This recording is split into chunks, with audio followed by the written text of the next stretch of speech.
સાંદીપની વિદ્યા સંકુલ દ્વારા ઓનલાઈન એજ્યુકેશનમાં સ્વાગત કરું છું। આજે આપણે ધોરણ 6 વિષય હિન્દી તેમાં પાઠ પહેલો દયાળુ શિકારી ચિત્ર પાઠ આ પાઠ વિશે આપણે આગળના વિડિયોમાં ભણી ગયા છે। તો આજે આપણે તેના પ્રશ્નોના જવાબ સાથે પોથીમાં લખીશું। તો ચાલો લખીએ। તો ચાલો હવે આપણે પાઠ પહેલો તેની અંદર કૌવા ઓર લોમડી આ વાર્તા વિશે આપણે આગળના વિડિયોમાં ભણી ગયા છે। તો આજે આપણે આ વાર્તાના પ્રશ્નોના જવાબ મેળવીશું અને લખીશું। તો ચાલો લખીએ। प्रश्न नंबर 1, निम्नलिखित प्रत्येक प्रश्न के उत्तर के लिए दिए गए विकल्पों में से सही विकल्प चुनकर उसका क्रम अक्षर प्रश्न के सामने दिए गए बॉक्स में लिखिए। तो चलो हवे आपणे विकल्पोना जवाब मेळवीशुं। किसके मुंह में पानी आ गया? लोमड़ी के, सियारिन के, भालू के, कुतिया के। तो किसके मुंह में पानी आ गया था? लोमड़ी। अहींया आपणे ए लखीए। प्रश्न नंबर 2, पेड़ की डाल पर कौन बैठा था? तो पेड़ की डाल पर कौन बैठा? कोयल, कौवा, कबूतर के मोर? तो पेड़ की डाल पर कौवा बैठा था। अहींया बी। तीजू, लोमड़ी कैसी थी? शर्मिली, चालाक, मूर्ख, भोली? तो लोमड़ी चालाक थी। अहींया बी। कौवा कैसा था? धोखेबाज, मूर्ख, समझदार, चापलूस? तो कौवा समझदार था। अहींया सी। 5, अपनी झूठी बड़ाई सुनकर कौवा खाली जगह नहीं हुआ। तो दुखी, चकित, गुमराह, परेशान? तो अपनी झूठी बड़ाई सुनकर कौवा गुमराह नहीं हुआ। बॉक्स में आपणे सी लखीए। हवे आपणे विकल्पोना जवाब मेळव्या। तो हवे बीजो प्रश्न, कोष्टक में से उचित शब्द चुनकर रिक्त स्थानों की पूर्ति कीजिए। पहला प्रश्न, लोमड़ी ने पेड़ की खाली जगह पर कौवे को देखा।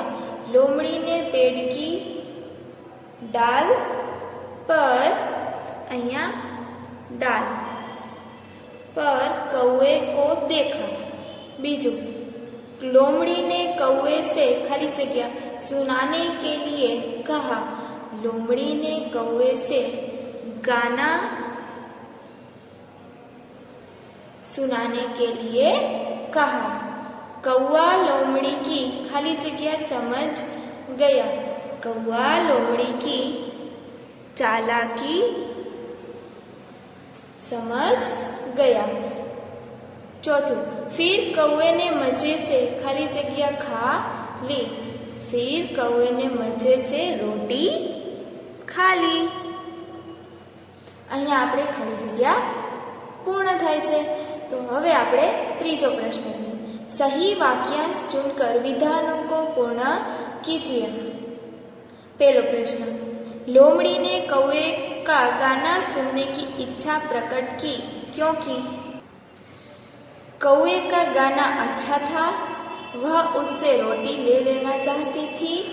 कौवे की बोली बहुत मीठी थी। तो लोमड़ी ने कौवे का गाना सुनने की इच्छा प्रकट की क्योंकि वह उससे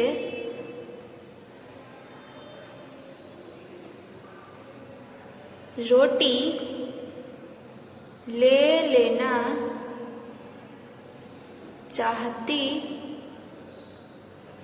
थी।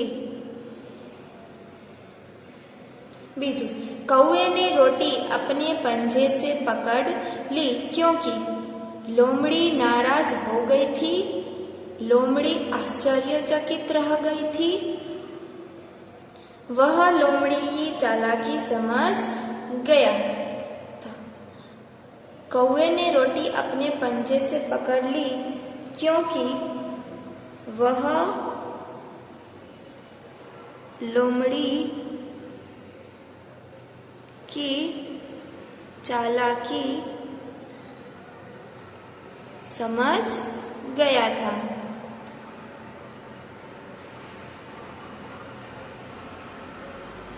तीजू, लोमड़ी चलती बनी क्योंकि कौआ लोमड़ी को गाना न सुना सका, वह कौए से रोटी न पा सकी, कौआ डाल से उड़ गया। लोमड़ी चलती बनी क्योंकि वह कौए से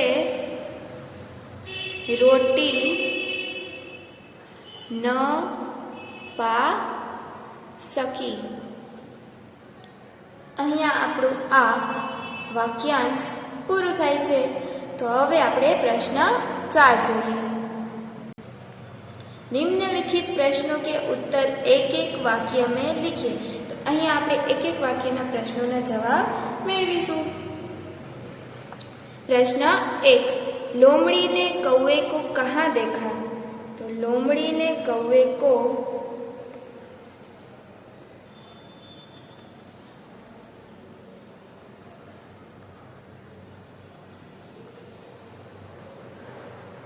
पेड़ की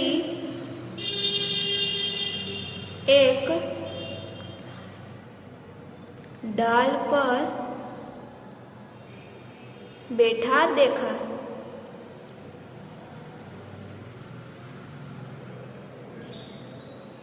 लोमड़ी ने किसे मीठा बताया?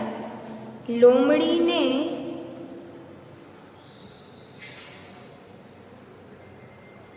कौवे को गाने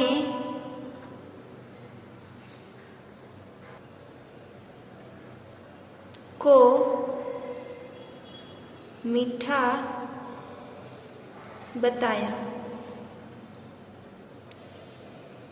प्रश्न 3, लोमड़ी क्या देखकर आश्चर्यचकित रह गई? लोमड़ी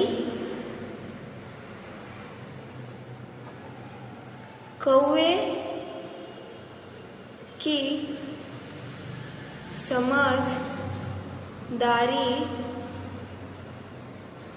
देखकर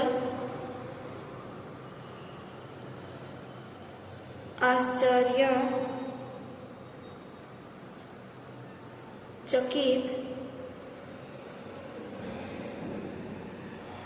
रह गई। कौवा और लोमड़ी की कहानी से क्या सीख मिलती है? कौवा और लोमड़ी की कहानी से हमें यह सीख मिलती है कि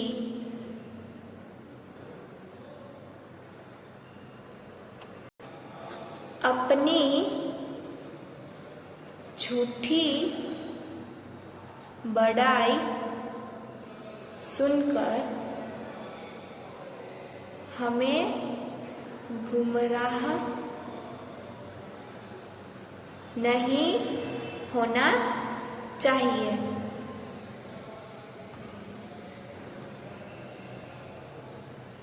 यह सीख मिलती है। આપણે એક એક વાક્યના પ્રશ્નનો જવાબ પૂરા થાય છે। હવે પ્રશ્ન 5, निम्नलिखित प्रत्येक वर्ण से शुरू होने वाले 5 शब्द बनाए। અહીંયા આપણને વર્ણ આપેલા છે ટ, ડ, મ, ઘ, ભ, ન। તો અહીંયા આપણે વર્ણના આધારે શબ્દો બનાવીશું। ટ એટલે ટખના, ડ એટલે કે ડમરું, म मछली, घ એટલે ઘર, ભ ભમરા, ન નદી। બાકીના 4 શબ્દ એ તમારે જાતે લખવાના રહેશે।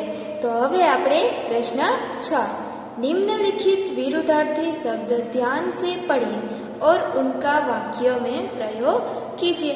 અહીંયા આપણને વિરુદ્ધાર્થી શબ્દ આપેલા છે. તો આ વાક્ય બનાવીશું. તો ચાલો વાક્ય બનાવીએ. પેલું દયાલુ તો નિર્દય. બીજું બહુત થોડા. સ્વસ્થ તો અસ્વસ્થ. ખુશ તો નાખુશ. 5 જન્મ તો મરણ. 6 બુરાઈ તો ભલાઈ.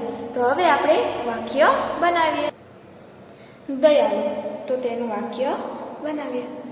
દયાલુ મનોજ ने आहत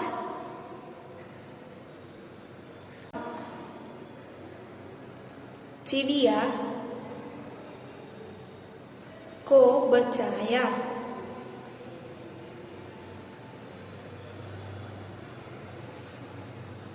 निर्दय शिकारी निर्दय होता है.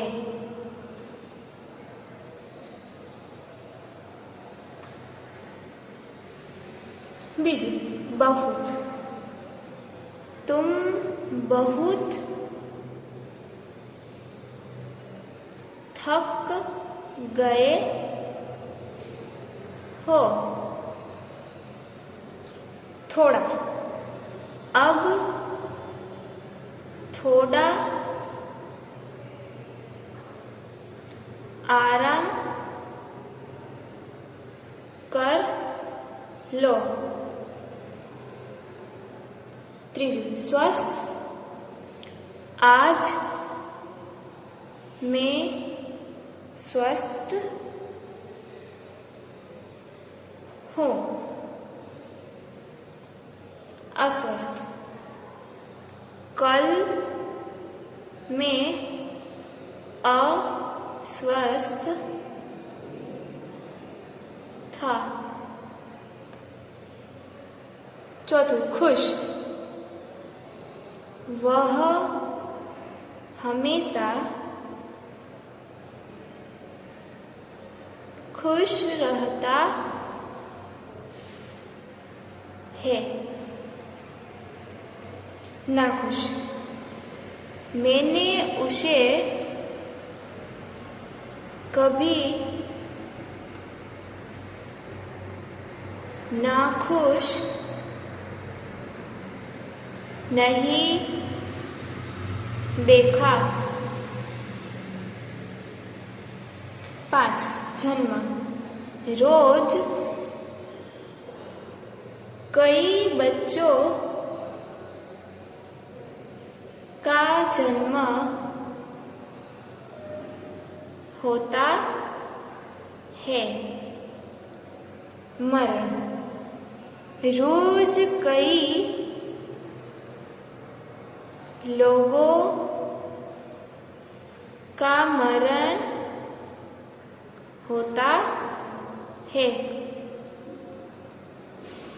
6 बुराई मैंने आपको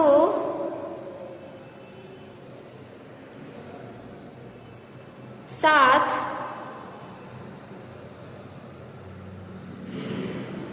कभी बुराई नहीं की. भलाई मैंने आपके साथ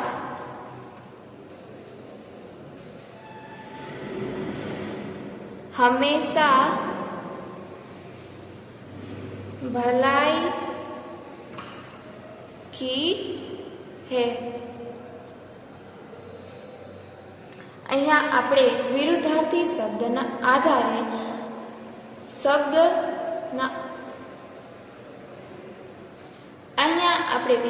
શબ્દના આધારે વાક્યો બનાવ્યા અને લખ્યા. તો અહીંયા પૂરું થાય છે. પ્રશ્ન નંબર 7 नीचे दिए गए वाक्यों में संज्ञा शब्द रेखांकित कीजिए. એટલે કે વ્યક્તિ કે વસ્તુ માટે નામની જગ્યાએ સંજ્ઞા વપરાય તેને સંજ્ઞા કહેવાય. કોઈ પણ વ્યક્તિ કે વસ્તુ નામને દર્શાવવા માટે સંજ્ઞા કહેવાય છે. અહીંયા આપણને વાક્ય આપેલું છે, તે વાક્યને વાંચીશું અને તેના નીચે સંજ્ઞા કરીએ. પહેલું, पूजन की परीक्षा 5 बजे तक चलने वाली थी. आ वाक्य में पूजन અને પરીક્ષા આ બંને નામ દર્શાવે છે. सब अंबाजी जा रहे थे. આ વાક્યમાં અંબાજી કારણ કે તે નામ છે. ત્રીજું, मुझे गुलाब का फूल पसंद है. तो गुलाब और फूल आ बने नाम दर्शावे छे. चौथुं, हिमालय की चढ़ाई बहुत कठिन थी. तो हिमालय और चढ़ाई. आज बिल्ली सारा दूध पी गई. बिल्ली और दूध. थोड़ी देर बाद उसे राम और श्याम मिले. राम और श्याम. અહીંયા આપણે સંજ્ઞા શબ્દોના નીચે રેખાંકિત કર્યું. તો હવે અહીંયા આપણો આ પાઠ દયાળુ શિકારી પૂરો થાય છે.